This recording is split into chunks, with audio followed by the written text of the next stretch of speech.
For theater chains, 2020 started out with a bang. The opening weekend for Bad Boys for Life, starring Will Smith, raked in more than $73 million. Many of those tickets were sold at AMC theaters.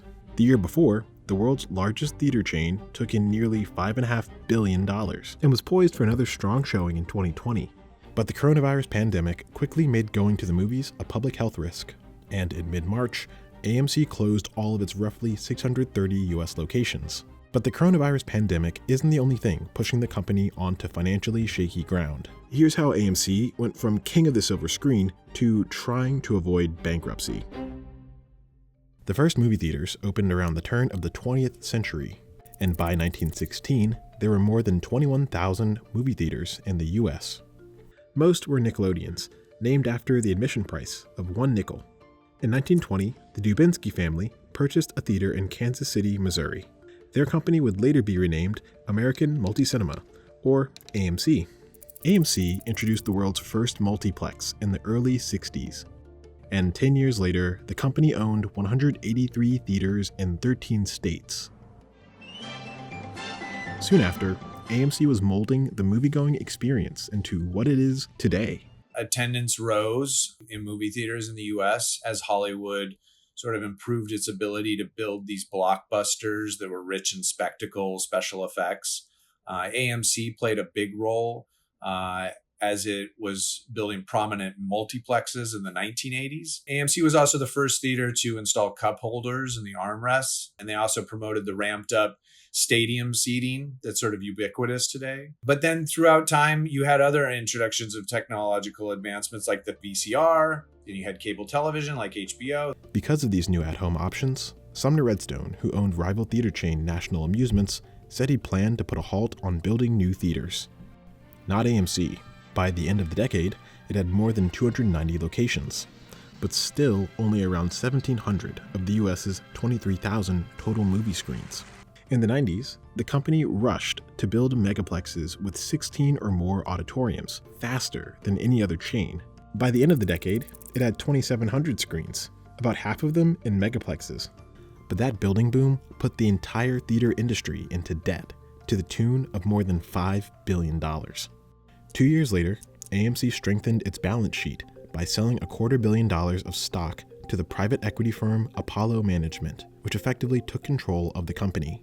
The new investors got in just as the industry was hitting its peak of nearly 1.6 billion theater admissions a year. This marked the beginning of an era of rapid acquisition for the movie chain. In 2005, AMC merged with rival Loews Theaters. The roughly $4 billion deal created a 5,900 screen theater empire. Then, 7 years later, China's richest man at the time, Wang Jianlin, put AMC on course to become the biggest movie theater chain in the world. He bought the company for around $2.6 billion. That included nearly $2 billion in debt. But movie studios were beginning to make bigger demands for theaters to screen blockbuster films. In 2013, before the release of Iron Man 3, AMC and rival Regal theaters refused to sell online tickets to Disney's highly anticipated movie. Typically, studios and movie theaters will split ticket revenue 50-50. Studios make the movie, they market the movie, theaters show the movie. AMC and Regal said Disney wanted too much of a cut. The three companies eventually reached a compromise, but the standoff showed a shift in the power dynamics around hit movies. This model of creating big event-style movies and fewer movies has become the model that is most successful. So you're seeing these huge, big blockbusters like an Avengers movie. And as more emphasis have been put on fewer movies, that in turn has given studios more leverage. Despite fewer movies driving ticket sales, the theater giant kept on growing. In 2016, AMC acquired both US-based Carmike Cinemas and Europe's Odeon and UCI Cinemas Group, making it the world's largest movie theater company. But by then, movie attendance numbers had flattened, exposing a major liability for the industry. Too many theaters and not enough people to fill them. You had old theaters, so you needed newer theaters that were nicer to compete against those older theaters, but at the same time, you had all these better options at home, the bigger TVs, streaming, and DVD and whatnot. To keep pace, theater chains raised ticket prices, but also upgraded their amenities to draw viewers out of the home. They're trying to make the experience more luxurious with lazy boy chairs, offering better food options, anything they can to sort of offset and convince people, hey, it's worth paying this extra $1 or $2 a ticket. This business model worked as long as there were hit movies to sell tickets.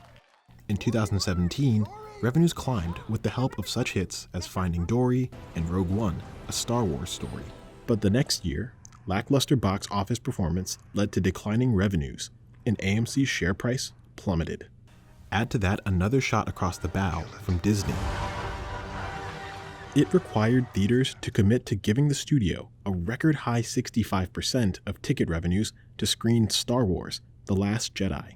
These big movies like a Star Wars, Avengers, these movies are make or break for theaters. They need those movies in order to have a good year. In 2019, AMC screened Marvel's Avengers Endgame a record 58,000 times over its opening weekend. Then in 2020, disaster struck the entire industry with the coronavirus pandemic. In March, AMC announced it was closing all of its theaters worldwide. It happened at a time when the company was loaded with nearly $5 billion in debt, causing the CEO to sound the alarm. There are no revenues coming in the door. We're going to have to get liquidity from someplace if we all, in our industry, if we all have expenses and none of us have revenues. A lot of people believe that the market was oversupplied, that there's too many screens, too many theaters in the US. And I've spoken to a lot of people, and they predict as many as half of theaters in the US and Canada could go out of business forever after the end of the pandemic. AMC is thrilled to welcome you back to the movies with our new AMC Safe and Clean initiative. For now, AMC has buoyed itself by reopening over 80% of its locations, although with social distancing guidelines and without many marquee movies. And its stock price spiked following the announcement of an effective coronavirus vaccine candidate. But it was still far removed from its highs 5 years ago. Right now, the company is burning through $100 million a month and faces the possibility of running out of cash by year's end.